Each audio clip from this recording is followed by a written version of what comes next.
दोस्तों, हमारे चैनल को लाइक करें और सब्सक्राइब करें।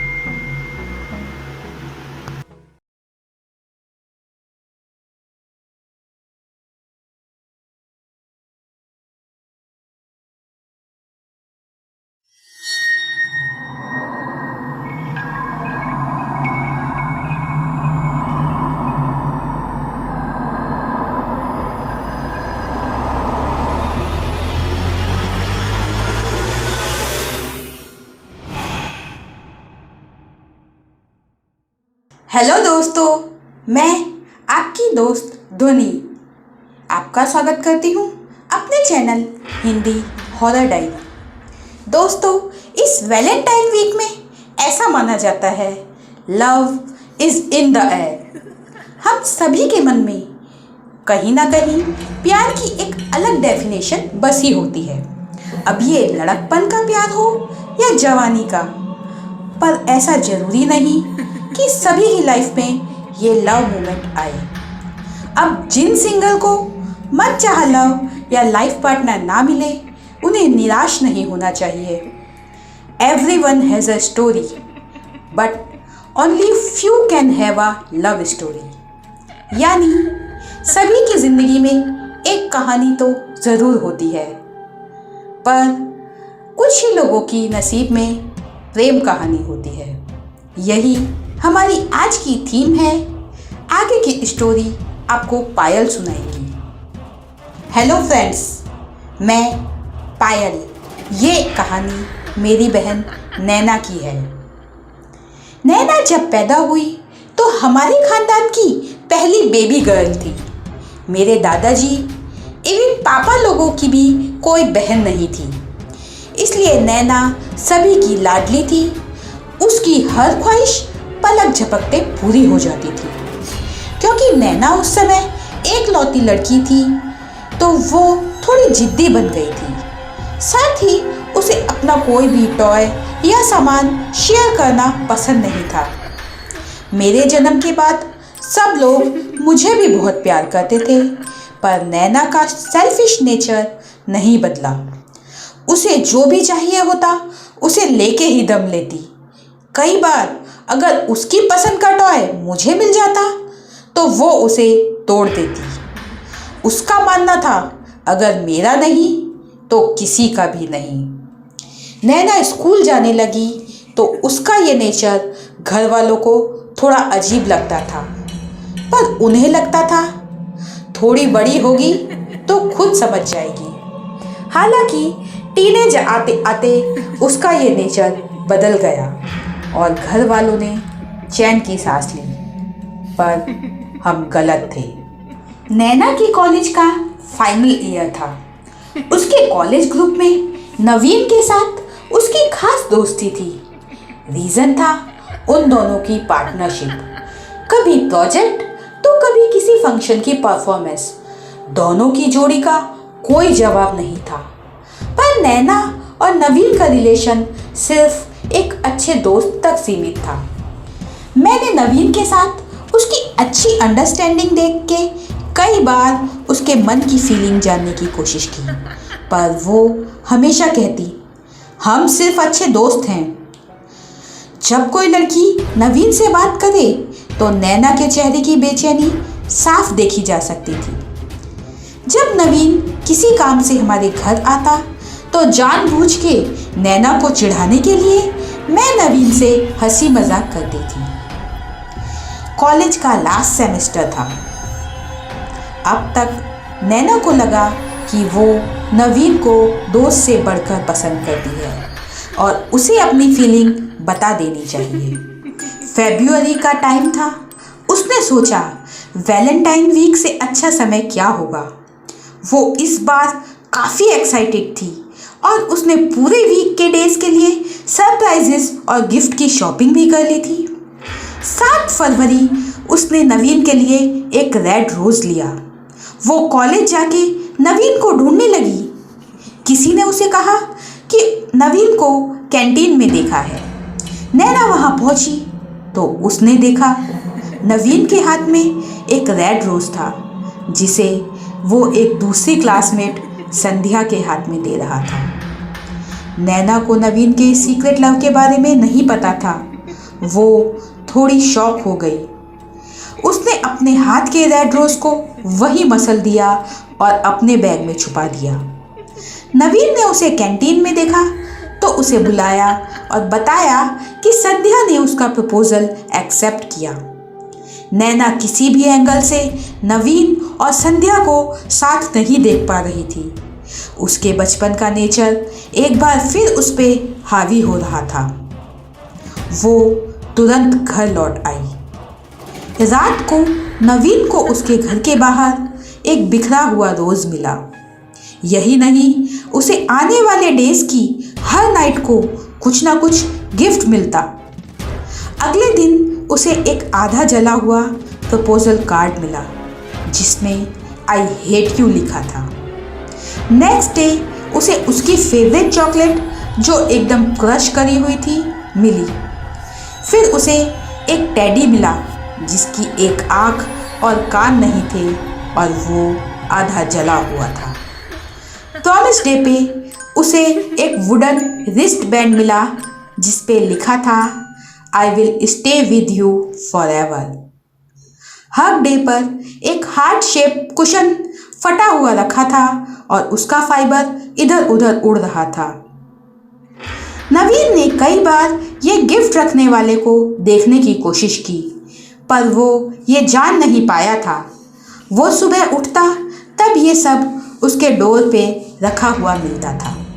14 फरवरी वैलेंटाइन डे को हमें अचानक खबर मिली कि नवीन ने टेरेस से कूद के सुसाइड किया है और उसकी डेथ हो गई। किसी को कुछ समझ नहीं आया क्योंकि उसकी लाइफ में कोई प्रॉब्लम ही नहीं थी जिससे वो सुसाइड करे। खैर धीरे धीरे समय बीता पर मैंने एक बात नोटिस की। नैना को अपने खास फ्रेंड की डेथ सुन के कोई सैड रिएक्शन नहीं था। उल्टा वो तो खुश रह के लाइफ सेलिब्रेट कर रही थी। ये बात मुझे समझ नहीं आई।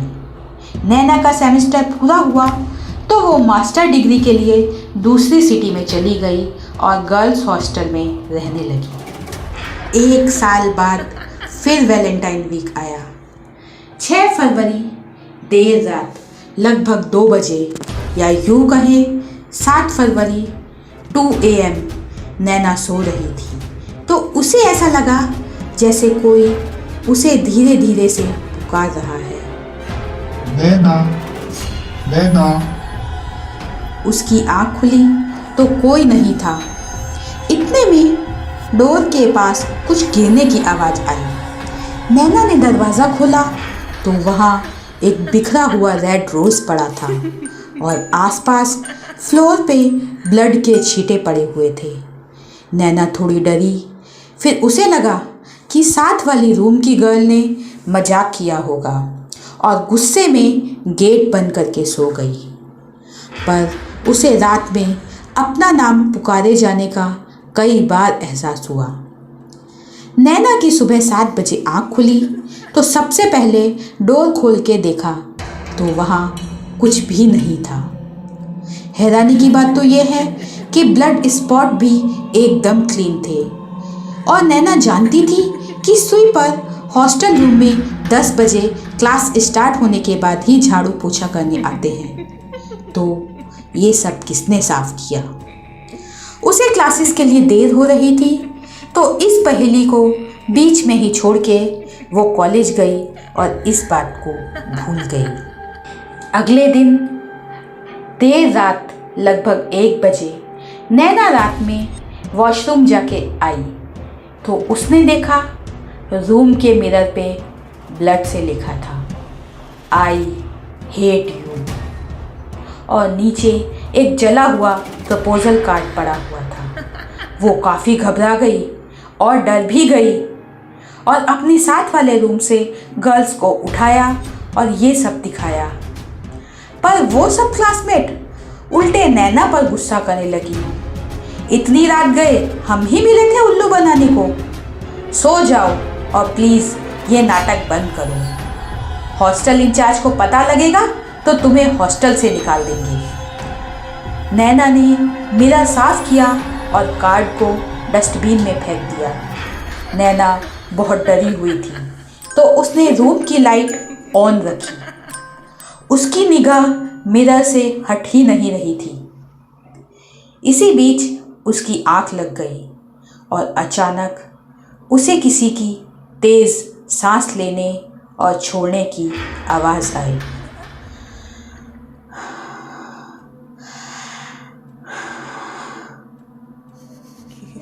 उसने आंख खोल के मिरर की तरफ देखा तो सांस छोड़ने की आवाज़ के साथ मिरर पे ऐसे निशान बन जाते थे मानो कोई मिरर के सामने मुंह खोले सांस ले रहा हो।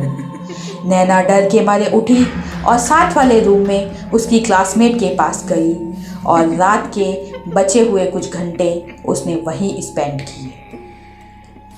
नैना समझ नहीं पा रही थी कि उसके साथ ये सब क्यों हो रहा है। अगली रात वो भगवान का नाम लेते हुए अपने रूम में सोने की कोशिश करने लगी। वो गहरी नींद में थी कि उसे हाथ में कुछ महसूस हुआ। उसकी आंख खुली तो देखा हाथ में एक सड़ी हुई एक्सपायर्ड चॉकलेट थी और उसमें छोटे छोटे कीड़े चल रहे थे जो अब नैना के हाथ पे क्रॉल कर रहे थे। उसने वो रैपर डस्टबिन में फेंका और बेड साफ करके हाथ धो लिए और सोचा कि सुबह ही अपनी फ्रेंड को बताऊंगी जिससे वो मुझ पे विश्वास करे। उसने वो रात बैठे बैठे भगवान का नाम लेते हुए बिताई।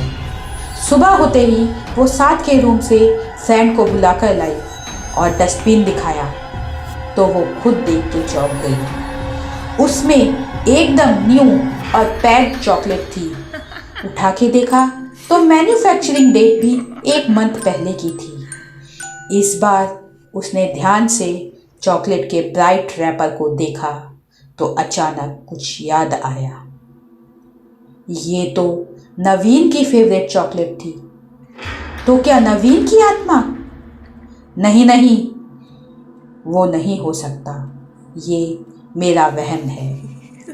नैना मेंटली काफ़ी डिस्टर्ब होने लगी थी और धीरे धीरे अपनी हिम्मत खो रही थी। अगले दिन 10 फरवरी 3 AM नैना भगवान का नाम लेते हुए जैसे तैसे सोई हुई थी।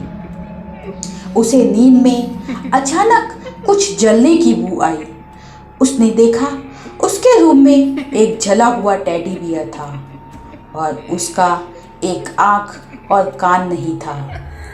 नैना को अब सब कुछ याद आ गया कि यही टेडी तो मैंने नवीन के घर के बाहर चोरी से दूसरे गिफ्ट के साथ रखा था।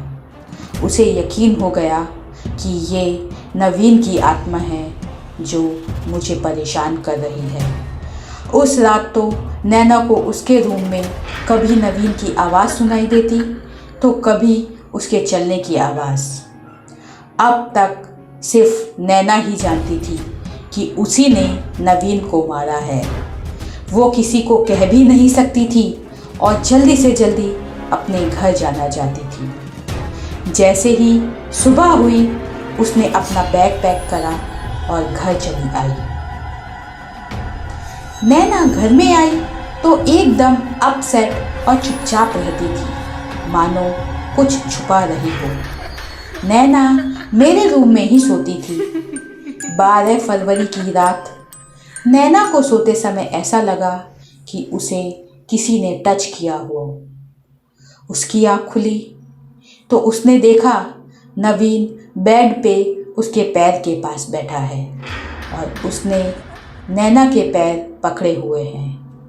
नैना ने चिल्लाना चाहा पर उसके मुंह से आवाज़ नहीं निकली। उसे डरा देख के नवीन उससे बोला, डरो नहीं, we will stay together forever. अब हम हमेशा साथ रहेंगे। नैना घबरा के मुझे उठाने लगी। मैं उठी तो वहाँ कोई नहीं था और नैना पसीने से नहाई हुई सहमी हुई थी।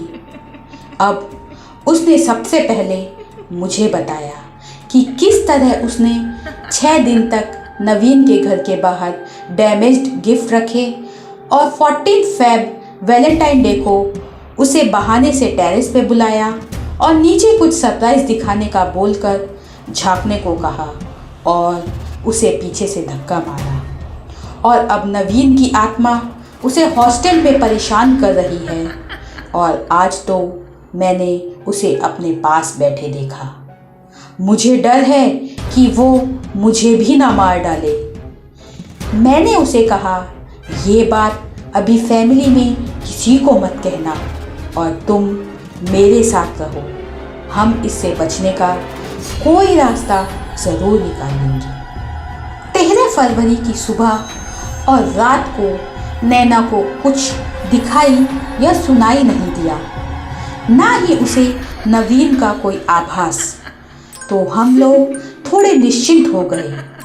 14 फरवरी की सुबह मुझे मेरी फ्रेंड से असाइनमेंट की कॉपी लेने जाना था। मम्मी तो घर में ही थी। मैंने नैना से कहा, चलो मेरे साथ बाहर चलो, तुम्हारा मूड फ्रेश हो जाएगा।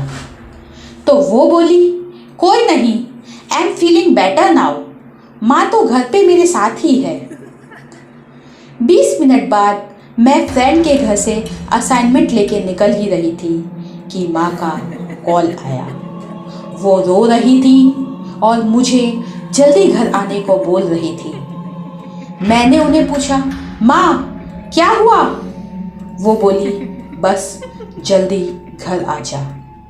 मैं घर पहुंची तो देखा नैना ने टेरेस से जंप करके सुसाइड कर लिया था।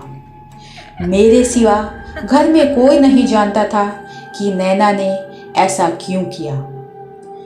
नैना ने 1 साल पहले आज के दिन नवीन की जान ली थी और आज 1 साल के बाद नवीन ने उसे अपने पास बुला लिया।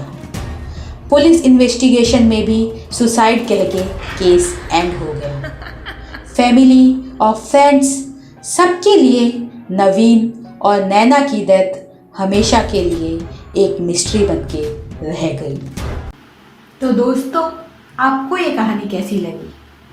अगर आपको ये कहानी अच्छी लगे तो लाइक करें, कमेंट करें, हमारे चैनल को सब्सक्राइब करें और दोस्तों के साथ शेयर करें। और हाँ, अपने एक्सपीरियंस, अपनी कहानी हमें hindihorrordiary@gmail.com पर मेल कीजिए। मैं अब आपसे इजाज़त लेती हूँ। अगले हफ्ते फिर हाजिर होंगी एक नई कहानी के साथ।